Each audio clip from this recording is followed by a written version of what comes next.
अरे बात सुनो, बाबा बालकनाथ का मिसयूज होगा योगी की तरह अगर उनको सीएम बनाया जाता है तो। अटल बिहारी वाजपेयी जी, जिनको अंधेरा होने से पहले मांस और दारू चाहिए थी, लगातार मांस और दारू का सेवन करते थे, वो कहाँ गए थे ये लोग हैं। और मैं कह रहा हूँ सबसे ज़्यादा देश का अगर नुकसान कोई कर रहे हैं तो इसी तरह के लोग कर रहे हैं जो चोलों की आड़ में अपने उल्लू सीधा करना चाहते हैं और लोगों को बेवकूफ़ बना के आस्था के नाम पे वोट लेके और देश में गंदगी फैलाना चाहते हैं। और इस तरह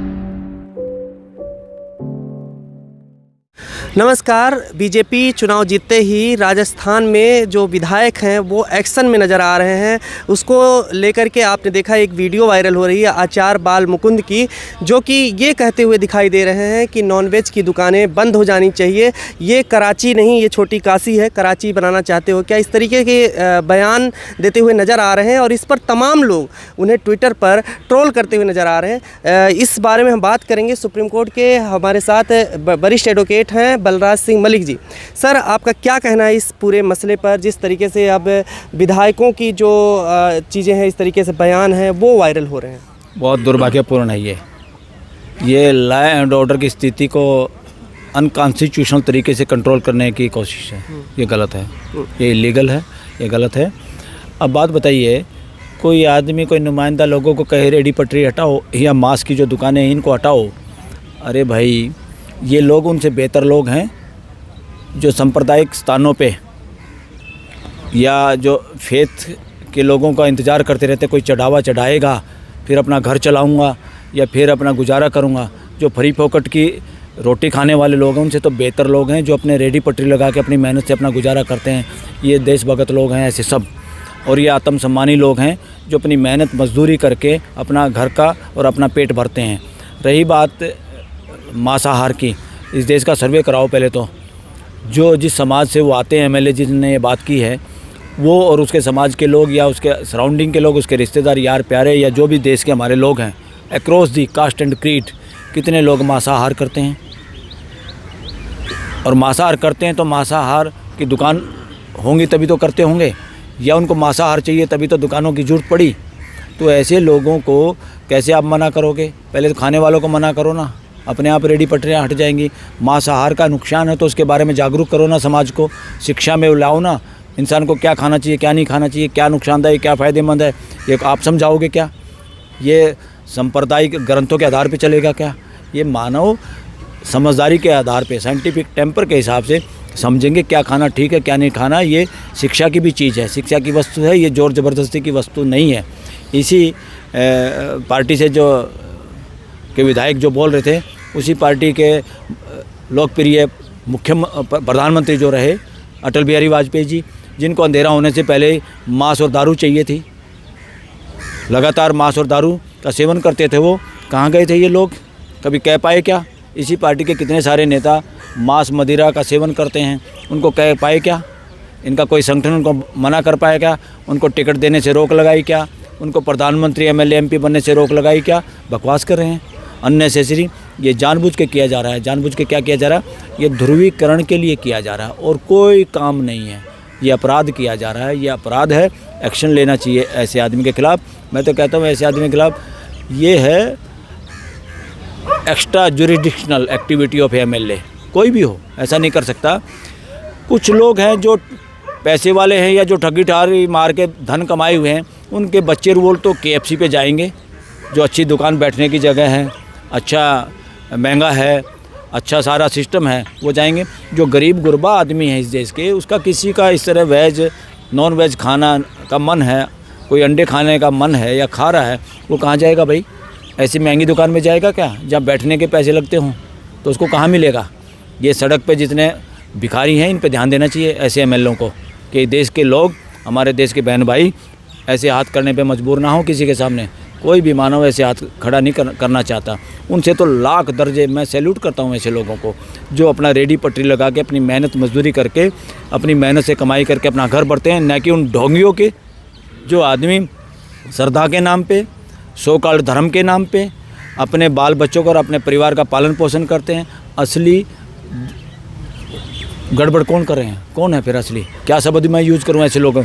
नकारा लोग वो हैं जो देश में आस्था के नाम पे अपने घर चलाते हैं और देश के सारे वो लोग बहुत सैल्यूट के काबिल हैं जो अपनी मेहनत मजदूरी करके अपना परिवार का पालन पोषण करें। भले ही उनके पास दुकानें ना हों, भले ही उनके पास ज़मीनें खरीदने के पैसे नहीं हों, वो बेचारे रेहड़ी पटरी लगा के आम आदमी को सस्ता खाना मुहैया कराते हैं।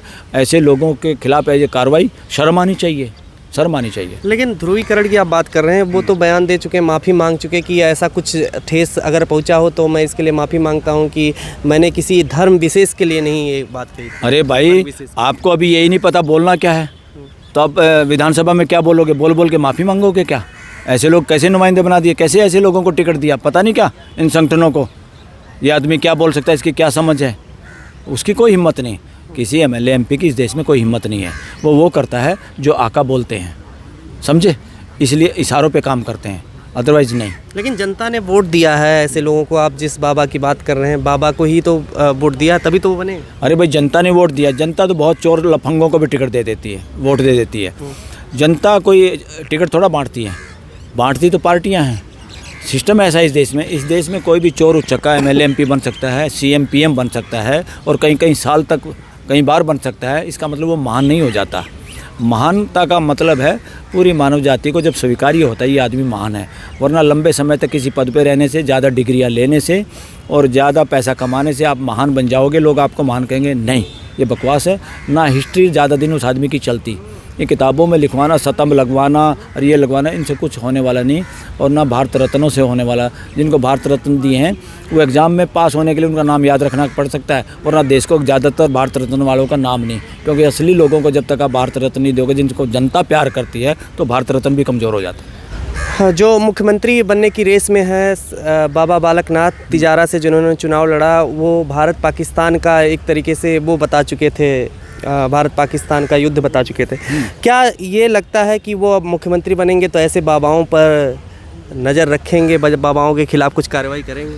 कौन से बाबाओं के खिलाफ? नॉन वेज की दुकान बंद कराने की बात कर रहे हैं। अरे बात सुनो, बाबा बालकनाथ का मिसयूज़ होगा योगी की तरह, अगर उनको सीएम बनाया जाता है तो। और पहली बात तो ये जितने बाबा हैं, ये जो कपड़े के रंग के हिसाब से और अपनी ड्रेस के हिसाब से अपनी पहचान बनाए बैठे हैं, ये सब फेल हुए हैं अपनी जगह पे। वहाँ पे काम करो ना। सरकारों के झंझट में बढ़ के क्या कर रहे हो? क्यों वोट की भी भीख मांगते हो?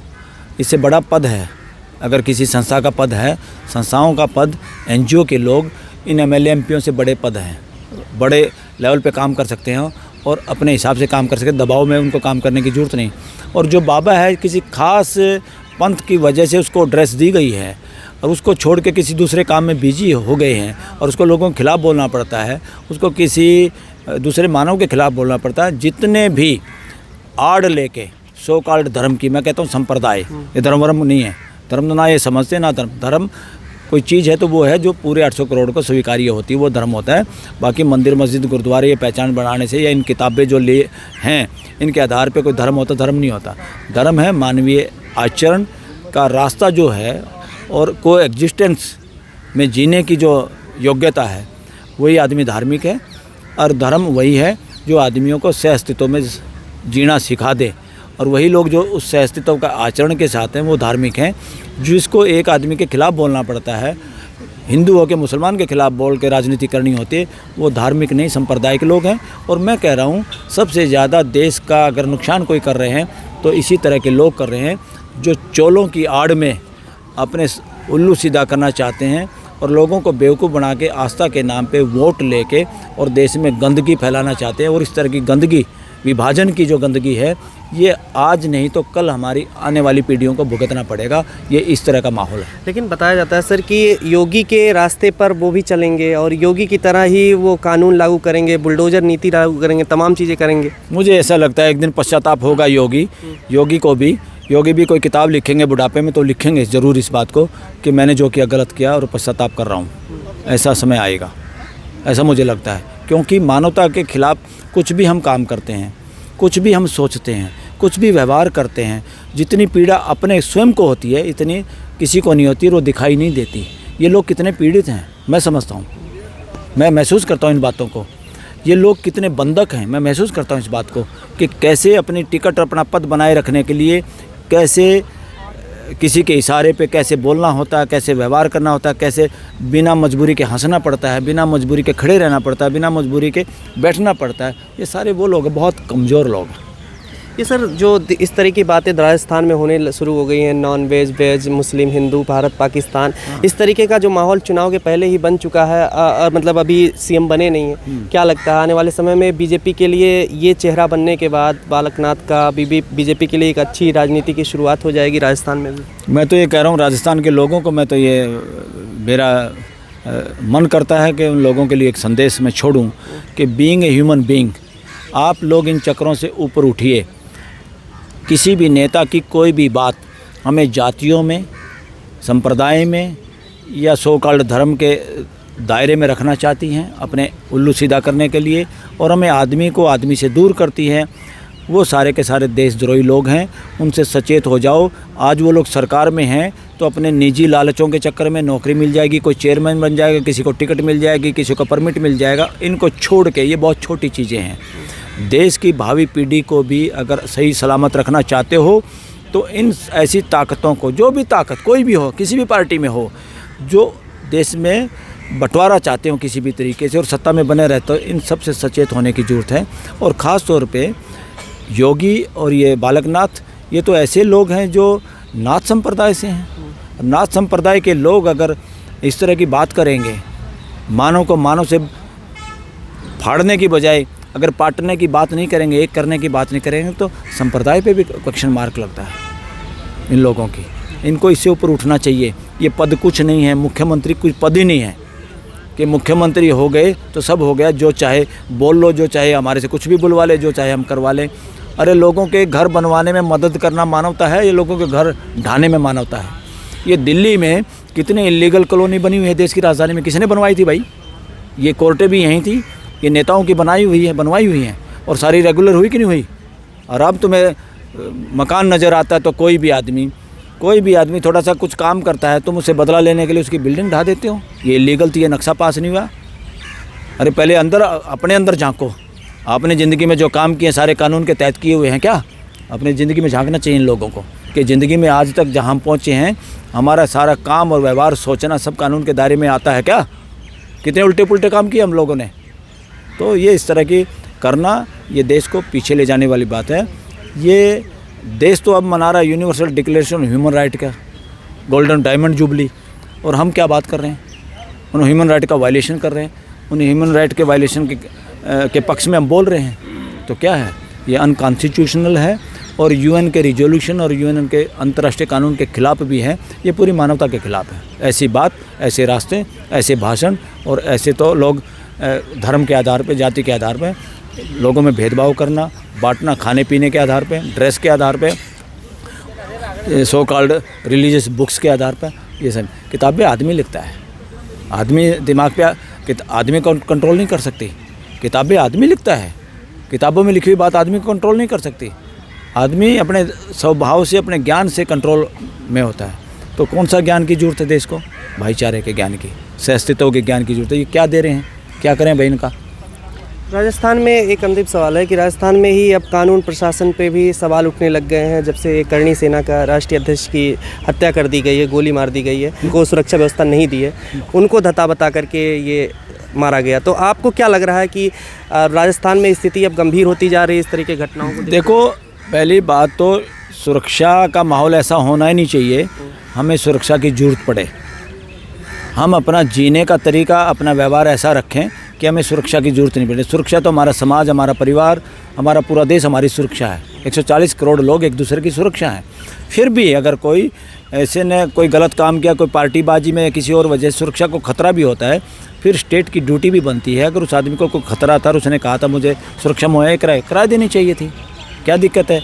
और दूसरा, आज के दिन लोगों का ये भी वो है कि अखबारों में क्या आता है, हकीकत में क्या होता है, ये सब कुछ अलग होता है।